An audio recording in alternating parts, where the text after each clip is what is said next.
Moving to Florida can be so confusing. Coming at you next.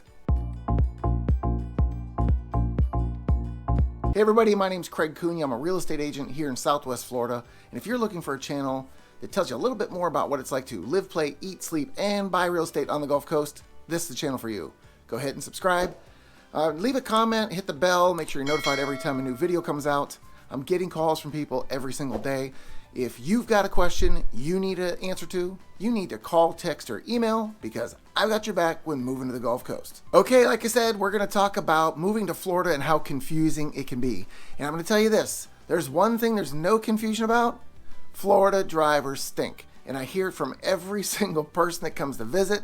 Any new client in the area, they're just like, wow, the drivers are terrible. That's why I don't have signage on my vehicle. If you happen to see a silver F-150 that might be driving around a little erratically at times, not all the time, it could be me, but it may not. Just saying, the driving here is very different from many other places. But again, you have to remember, Florida is a congregation of people from all over the world. It's not just all over the country. So these driving styles are on the roads. And you're probably on the road at peak times in business hours, makes it worse. So if you go early morning, late night, not going to be anybody really on the road, so that may be a schedule change you need to think about. Okay, so recently you've probably heard about the whole Zillow thing, and they had a ton of homes. They did the iBuyer programs. They're buying these homes from people, and it was said that they were using their Zestimate or their approximate values when they're making these purchases. Well, a lot of people already felt that that was off and not correct and just couldn't be right, and that seems to be what their problem is now. So they're having to sell all these homes. These sites, these secondary sites, the Zillows, the Realtor.coms, the Redfins, they're all secondary sites. They don't give you lifetime accurate information. If you want lifetime accurate information, go ahead to my website at ournextfloridahome.com. In there you can do a property search and set up your own format to be notified whenever things match your property. If you need help, any help with it, just let me know. But that is a resource that you can use that is directly tied to the MLS and won't be a guessing game any longer. So before we get into this crazy market that's going on right now, I wanted to talk about something I had a question about the other day that really stood out, because one of the issues we have a lot of questions about is permits. There's many reasons to get a permit, whether it's an addition on the home, whether it's putting a lanai on the back of the home, which is a porch, a screened-in porch. If you want a shed in your backyard, there's actually parameters for this. You can only go up to 160 square feet. It's got to be 7.5 feet off of the side yard boundaries, 10 feet off the back, can't be any more than 11 feet high, and needs to be obscured by bushes from the road or a fence. You'll see that many times people put things behind the fence that they don't want any problems with, because once you put that 6-foot privacy fence, yes, it has to be a minimum of 6, but once you put that up, anything that's behind it, it's almost like it's invisible. The city doesn't care. So get the permits for the fences, for the pools, for the lanais, for any additions, for a gazebo, for a shed. All these things need a permit. But there's two others that need permits that you may not guess. And one is a garage sale. Yes, if you're going to have a garage sale, you need a permit. It's good for about 3 days. You can do it up to 3 times for the year. And that's odd, but you won't have any problems with it if you don't get caught. But if you do get caught, you'll be fine. Another one of the permits that is kind of odd is for an RV. If you're going to put it in front of your home in the driveway, you can only do it for up to 72 hours, and the owner of the RV needs to be the owner of the home. So you don't have your friends rolling up and getting their 3-day permit for their RV and parking in your driveway. That's kind of a no-no. In any case, there are some other permits that you don't need to get. Like when you go to get a remodel permit, you need something to get rid of all the trash, right? Well, that dumpster, you can put that dumpster in your driveway prior to construction even starting, and you don't need a permit for it. Go figure. Anyway, make sure you check on the permits. I have a list of different links for the city at legov.com/permits. It'll tell you all the different types of permits that are out there, links on how to get to them. So check that out if you want to make sure you're doing the right thing. The market's going crazy still. There are some changes making it a little more palatable in certain areas, but one place that's super hot right now is rentals. Rentals have increased by 2% between August and September, and they're saying this trend is going to continue. It doesn't matter what type of property it is, whether it's a studio, a home, a condo, 2% seems to be the average across the board according to Realtor.com. Again, yes, third-party site, but they do research on things like this that could be helpful. So you're seeing now that rentals are being affected just like the homes. Obviously, availability is a problem. One of the things that happened just this past week, had no idea it was a shortage, but this is how crazy it is. Do you want to guess the hottest rental property out there on the market right now? House? No. Condo? Nope. How about an RV space? That's right, you have an RV. You're going to drive down to Florida and just tool around all over the place. But you're not doing it in Southwest Florida in an RV park during season. Because I've got a client, Corey, who is stuck between a rock and a hard place because he did set up his time frame to get him to February thinking, hey, I'll find a house by then. Well, problem is that we're not under contract yet with something that is going to make sense to him, and they can't extend his time at that park. He started calling around to see if he could buy more time somewhere else. There's no availability. So if you're coming down here with an RV in hopes of being able to grab a hold of a spot to put it, you may want to plan otherwise. And heck, since we're talking about Corey already, let's just keep him in this. When you're looking for a new home, what's the first thing you do? You start asking people's opinions. Hey, what do you think about this area? Hey, this is where I'm looking at a home. What do you think? That can open a can of worms because you're going to get opinions from people even if you don't ask. People just love to give their opinion. You'll see it on Facebook and all over the internet all the time. People love giving opinions. Good, right, or indifferent, you're going to get it. Well, in this case, it was a coworker. Now, one thing I know about people is that you think your neighborhood is the best. No question, hands down, I've got the best neighborhood. So they're going to tell you what's not good about this other neighborhood in hopes of dragging you over to their neighborhood. So you have to do your own due diligence on this. And in this case, what Corey did is instead of listening to what the coworker said about the area, he drove over there, he grabbed a neighbor, and he talked to them. Yeah, imagine that. He talked to somebody that lived there, somebody experienced there. You know what he found out? It's a great neighborhood. She loved it there. She was so happy she moved there. So if you have a doubt about what you're getting into, jump in a car, go talk to somebody that's already doing it. That will be your best experience. One thing when considering homes in our area, if I go just a half hour north of here, they change the way they describe the space of a home. And what I mean is there's two things that you'll see already on a property in the MLS. And it's going to say under air and it's going to say total. So under air square footage and total square footage. Pretty easy, right? That means within these walls, the place that the air conditioning's cooling everything, that's under air. The total is your under air space plus the garage, the porch out back, the lanai, a pool deck. Anything that is considered the footprint of the home is now total square footage. Well, if you go just a little further north in the other MLS system, they call it heated space. Yeah, 30 minutes north. We're still in Florida, mind you. We're still in Southwest Florida, mind you.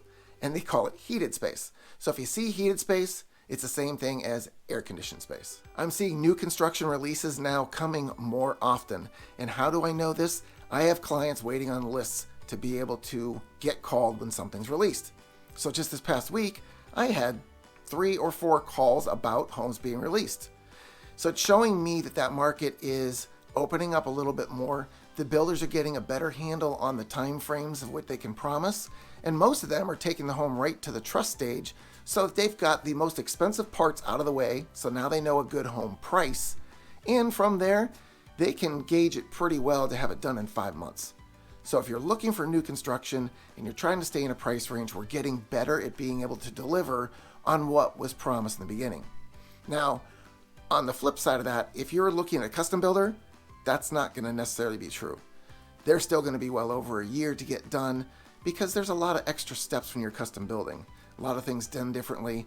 The other homes I was talking about that are finishing, those are volume builders. So they're used to doing the same floor plans over and over and over. The trades are used to doing the same work over and over and over. Custom, things are modified all the time and it causes delays. So keep that in mind when you're delving into new construction. This next one is kind of a cautionary thing because I was doing searches for a client the other day, and there's a particular property type he was looking for, and it's golf access. So golf access, obviously, as we've talked about numerous times, it's just so highly sought after. Anyway, we picked his price range. We found a few that he was considering, and then when we look in the details further, he kept coming back and saying, yeah, but I'm not paying $100,000 more. They just bought it in April. So this is what we're seeing now. There was 2 homes off of his list, which was already limited to under a dozen. These homes were sold in April of 2021. Now, in November, we are 7 months ahead of that, and they have it on the market for $100,000 to $150,000 higher. Now, if you look at the pictures of the before and after, like when it sold last and what it's on the market for now, the home was already remodeled.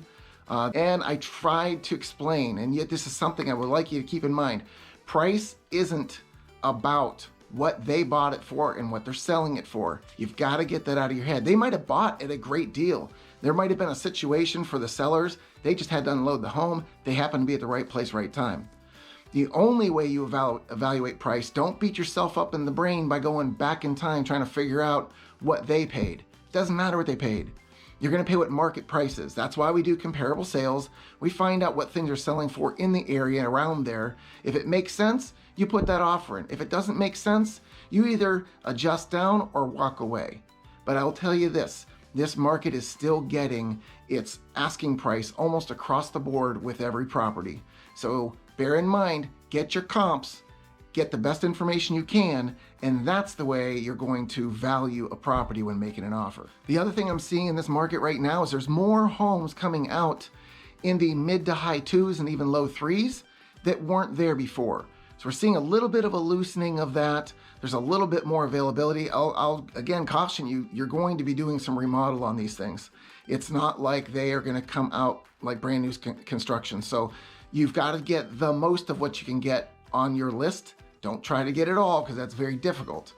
You're getting the most of what's on your list. You're either going after price or you're going after that pristine house. But it looks like there's possibly going to be a little bit more available. Now, I'm going to retract on that real quick too, because if you haven't heard, as of the 9th of this month, our borders open back up for travel for all the Canadians, for all the Europeans, for anybody that wants to come in. They've loosened the restrictions to allow them to come back in. And I'm seeing license plates from everywhere already. So get ready. It's going to be a busy season again. That means these extra homes we're seeing, they may not stay there necessarily because we're going to have more people here able to look at the homes. I don't want to put that out there for you to kind of put the brakes on and say, whoa, maybe we have to wait. I just want you to be aware. It's not going to change the landscape of what has been. Most cases, you're probably going to see multiple offers. We're going to go in with a strong offer to make sure that you get what you want and not overpay. And the last part of this scenario that seems to really help out is that the rates once again fell below 3%. They've been fluctuating right there, just a little over, just a little under, just a little over, just a little under. Well, they're sticking right around 3%. So as long as that continues, you're still going to have a great value when you're purchasing that home. Now, in this market, you're also going to run into older homes. And older homes represent a totally different challenge. There's things with the way they're constructed earlier on. There's the insurance companies and how that affects it. So one thing I want to touch base on is I had a client, Aaron and Patrick. They were looking at a golf access home up in the Port Charlotte area. We found the home, they loved it, and we did the extra due diligence of checking for cast iron pipes because it was an older home. The reason why cast iron pipes are a problem is that when they get really old, they can crack and they can cause all kinds of problems under the foundation of the house. Once that happens, it's a very costly repair to get that pulled out and replaced. So you can hire a company that will actually run a scope down through these pipes that'll be able to check them out for you so that you know you're not getting into a money pit. Now, with some of these deficiencies that an inspector will find in these older homes, the insurance company is going to want you to remedy them right away. They might give you a little bit of slack on a amount of time that you have to remedy it, or they might just charge you at the higher rate and it's going to stay higher until you fix it. We do see things like cloth wrapped aluminum wiring still on these older homes, and that's a no-no. There are also some breaker boxes here that are not to be used, and it's just because of the fact that they are not as reliable as the modern day ones, so those have to be pulled. And we've already discussed previously things like the third nail deal. You have to have that on your hurricane straps if you want the extra credits for insurance. Protection around all your windows. Many of the older homes didn't have it, and if they don't have impact windows, again, you're not protecting the home fully, you're not getting your full credits. Your insurance could be much more than you anticipated. Another thing in that insurance is the flood insurance. Everybody asks about it. Yes, I know. There's a big panic that's built around flood insurance. Do we really need it? I don't know. It's kind of like car insurance. Do you need it? You've been carrying car insurance for how many decades? Have you used it yet? Depends on if you're one of those drivers or not. And even though I have my moments of being one of those drivers, I still haven't had to use the insurance. And I need to find some wood to knock on that one. But the point of this is, to say that you have flood insurance doesn't mean you're actually going to use it. It's just to protect you in case of. So you want to do it as affordably as possible. There are maps out there that we can check to find out where the homes will fit into these zones, and then we'll be able to get you a rate. I've got a few insurance companies that we can call to get that quote during the due diligence time. Now, due diligence time is when you're going through your inspection. You've got about 7 days to do this. That's when we want to start calling the insurance companies, give them the address, find out what the insurance rate's going to be, because if it's going to be too much and out of your budget, we need to know during those 7 days, or you could get stuck. Now, in most cases, the lender isn't going to know about these deficiencies, but the one thing that they will know is if your insurance is higher and it affects the payment, and that goes against your debt ratios and makes them raise too high, you may not get the loan. So all these things play together, and that's why it's important to have a strong team of people that understand their job and understand how it applies to your overall situation. Now, as you can imagine, I'm speaking to a lot of people every week talking about their best strategies and achieving their goals. And I keep getting reminded over and over about why things work the way they do and what that process is. You already know my process. We're going to get you a list of properties. You're going to save them as favorites. You're going to drive the neighborhoods and see what you like, what you don't like. Go different times of the day if you have to see how busy or not busy it is, how close it is to where you're going to work, the airport, the beach, the highway. Whatever it is that's important to you, that's where you take the time. This is kind of like your due diligence time. Just like that inspection thing we talked about, this is your due diligence to see how it fits your life. I'm not going to have the time to be able to do that with you because due diligence should take more than 5 minutes. And that's kind of what we have sometimes in between these showings. So you will want to take a day or two to do that part of it, to know I want to be in this area because I can find you a home in almost any area of Southwest Florida that's going to be similar to another as far as the home goes. I can't duplicate a neighborhood. So that's why that's so very important. I wish I could ride along with all of you to do that, but that's just not possible. So that part's what you do. Once you tell me the neighborhood, we're going to go look at every house in there that's available that you're interested in. If it fits our picture, is it within your budget? Is it giving you all the parameters? I don't want to hear, hey, it's 3 bedrooms. We wanted 3.5 or 4 because we want an office and we need a place for the kids to play. Get everything you can get. Don't settle. We're going to do the best to get you everything, but we're not settling either. All right, so that's a little bit more about moving to Florida and how confusing it can really be. So if you need more information to help clear things up for you, check out one of these other videos.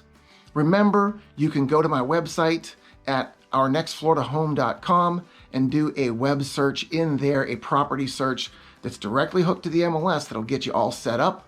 And if you've got a specific question for me, you've got to call, text, or email because I've got your back when moving to the Gulf Coast.